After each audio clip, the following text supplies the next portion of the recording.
conversed about that earlier. Yeah. More times than not on their game and get it right. Dwight Howard going to sit down, get a breather. Dwight on the bench, 2 of 7 from the field, 4 points and 6 rebounds. A couple misses earlier where you're unaccustomed to seeing him miss that badly.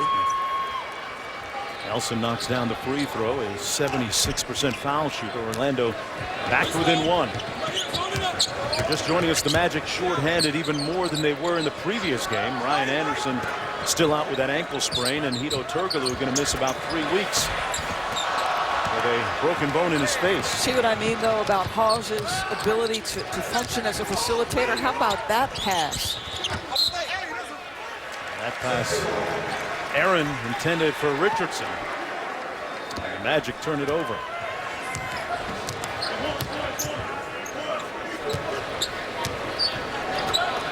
76ers a team that, Doris, they do a great job of taking care of the basketball, and good execution there by Jody Meeks. And another pass from Hawes, and that just on point, on the money, on time, make it easy. I mean, he would have had 2 assists if they complete the last play. And you're right. I mean, the turnover numbers is important to this club. They're on an NBA pace for fewest turnovers. Just 11 a game. Davis inside, missed it. Earl Clark with the putback also missed. Loose ball, mad scramble, jump ball call. Watch Spencer Hawes operate. Last time it was in the mid-post area. This time at the elbow, just palming the ball, surveying things. The ball pressures, you see Glenn Davis trying to impact his vision, but on time and in a position for his player to make a play. That's good stuff. Doris, when he was healthy, he was a big reason why they jumped out to that 20-9 start at the beginning of the season. They were 12-2 with him playing at one point. Yeah, I say, you know, they had to shorten what they could do offensively because he's their best post passer. And here they come again with possession, leading by 3. Orlando has missed 11 of its last 12. Iguodala's been kind of quiet at the offensive end, and on cue he gets an opportunity. And Andre Iguodala, who himself started a maelstrom of interesting comments with his statements made to a national sporting publication a little bit earlier last week. A feature that talked about Philadelphia 76ers and their team philosophy and their success and the defensive approach. He brought up his teammate Lou Williams. Yeah. In an interesting way, and it wasn't quite as flattering as most people thought maybe it should have been. Maelstrom, I think I need a dictionary nearby sometimes to define exactly what you're saying. But you're right. I mean, he basically said... trouble, Doris, trouble. I understood. I just, you have this most unique way of using terminology. I love it. But, you know, obviously, both guys have moved on. They said it was a little bit of a joke. He basically questioned Lou Williams' ability to guard anybody. Jameer Nelson with a tough 3, rebounded by Meeks. The Orlando Magic have been stuck spinning their wheels here offensively. Holiday cut to the basket. Young with a nice spin move. Got his own rebound and the putback. And Thaddeus Young giving Philadelphia a 7-point lead.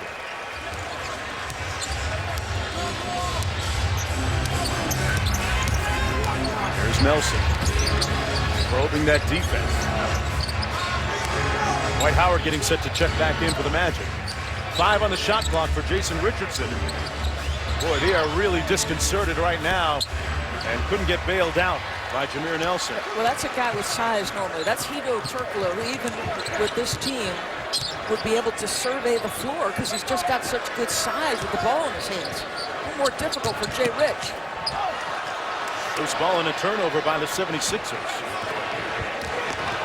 Orlando with a chance to get one in transition here. And Richardson comes up short. They have gone ice cold shooting, just 29% now from the field. Here's Drew Holiday, who's been quiet. And he turns it over. Well, Doug Collins and Stan Van Gundy have one thing in common, both of them lamenting to say in wake of that. It was said as a joke. I think the only issue about the whole thing was the form that he said it in. Obviously, Sports Illustrated is a large publication where a lot of people can get their hands on it, and once you read something, you can't really take a tone out of it, but guys rib each other every day about weaknesses in their games. I guarantee you that's not the only comment. I've probably had something to say about Drake. First of all, I wasn't speaking on him, but I was using him as an example, saying this guy's super fast and he goes by everybody, but I joke about how come he can't keep guys in front of him. I joke about it with him. We were joking back and forth, so it was a surprise to see it. But we spoke about it, and I understand that I was at fault for saying his name, actually. But we know we got past it because, to us it wasn't a big deal.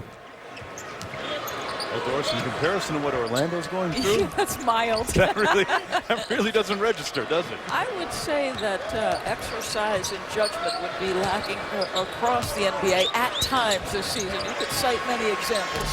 Iguodala comes up short on the jumper. I'm sure the Lakers, with Andrew Bynum's actions of late, would say, yeah, that's probably true. Redick firing away and breaks the drought. Well, he's got back-to-back jumpers now, and he's getting it going. Just to put a period on that, you sensed a sincerity about the two of them in their reaction.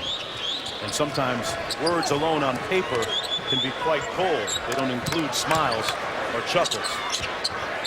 Here's Iguodala on the drive. Brand. Iguodala had it blocked inside by Howard. Well, he may not be scoring, but Dwight Howard doing a nice job with rebounding and block shots. He's got 2 already. Glenn Davis pulling his way down low and couldn't finish over Brand.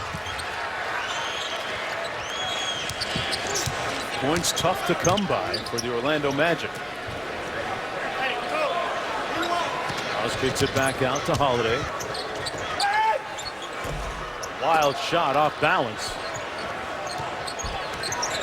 Doug Collins talking about how the lack of practice time has affected Drew Holiday, Doris, as much as anyone. Well, I mean, Doug Collins is a teacher. It's not a guy who likes to get into practice maybe more than Doug Collins, except for his counterpart tonight, Stan Van Gundy. I don't think people realize, because of the number of games, how important practice is, even at the NBA level. The guys may not want to do it, but it's a necessity to raise the level of basketball. So much slippage in habits, and arguably no more important position for practice in the point guard spot. Nelson up court, working against Holiday. 8-point ball game. Orlando trying to snap its longest losing streak in 5 years. We'll have to go back to 2007 to find the last time they lost this many games in a row. And faced with a daunting task right now, trailing by 8 when we come back to Philadelphia. According to the signs, Ford is having some sort of big tire event. I just want to confirm a few things with Fiona. How would you describe the event? It's big. I mean, in terms of savings, how would you sum it up? Big. In your own words, with respect to selection, what would you say? Big. Okay, let's talk rebates. Mike, they're big. They're big. Get a $100 rebate plus the low price tire guarantee during the big tire event. So in other words, we can agree that Ford's tire event is good sized. Big. Big. Cubby, step into the perpetual motion simulator. We're testing new degree, the only antiperspirant activated directly by movement. Activating protection, Bear! It releases bursts of protection as you move. Feeling fresh and dry, Bear! The more you move, the more it works. Oh, no! New long-lasting degree with motion sense. Help me! Keep running. At Residence Inn, you have room to spread out.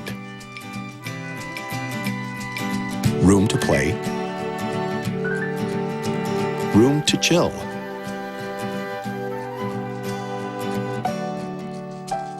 Room to dream sweetly. And room to unwind. Because it's not a room, it's a residence. Here's an apple and a gun. Don't talk to strangers. Shoot them. He has a past. Go, go! He has an attitude. Come on. People love me.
Second quarter, Zach Randolph from O.J. Mayo.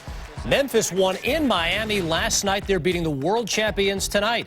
Meantime, Celtics 1 game up on Philly in the Atlantic to start the night, a 10-point lead on the Pacers.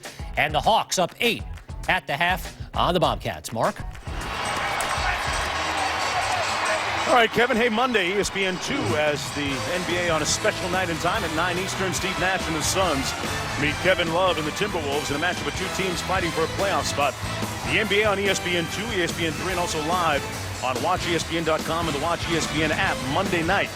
ESPN presents NBA Tech Week, brought to you by the Cisco Intelligent Network. Well, what a year by Kevin Love. The only guy with more double-doubles than Dwight Howard. Kevin Love, 46 to 42, 20 in 10 games. Kevin Love has 40. Unbelievable. I mean, it's insane. It's going to be tough keeping him off the Olympic team. It We were sure talking about is. that earlier. That's right. And a guy who can make perimeter shots, which is something that team needs. Iguodala, who was on that World Championship team a couple of seasons ago, off the mark.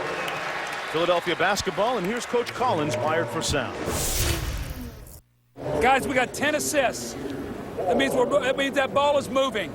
But 10 assists on 12 field goals. Let's keep that ball hopping. That's when we shoot the ball well, is when we make the extra pass. Hey, Doris, they're up to 13 now, so it's continuing to trend that way. Hawes off glass. And rebounded by Richardson. Their bench is outscoring their starters 28 to 12, thanks to the shooting of Meeks and Williams. And how about Orlando? They've missed 17 of their last 20 shots and only trailed by 8. Howard with the jump hook off the mark, badly again. And Hawes with the rebound. Philadelphia up by 8. Hawes fouled by Howard. Getting back to the assist, Doris, because this Philadelphia squad has that team quote-unquote approach with no real distinct prolific superstar that's averaging 25 points a game, how important do they have to have a high number of assists? Well, look at their roster. How many guys create shot opportunities for the other guys, right? Off the dribble drive. How many guys? Evan Turner, when he goes off the dribble, it's for himself. I mean, Andre Iguodala would be their best in that scenario. Right.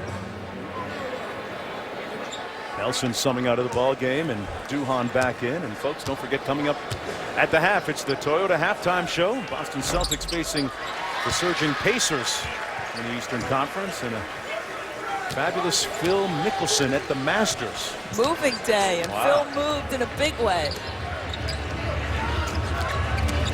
Redick back to Howard on the two-man game.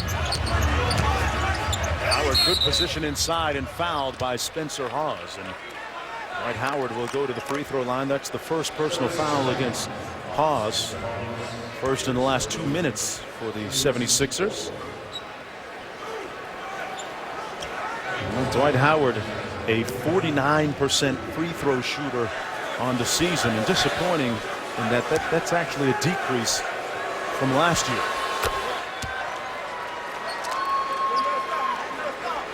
Last night had 8 points, pardon me, a couple of nights ago, 8 points and 8 rebounds in that home loss against the New York Knicks.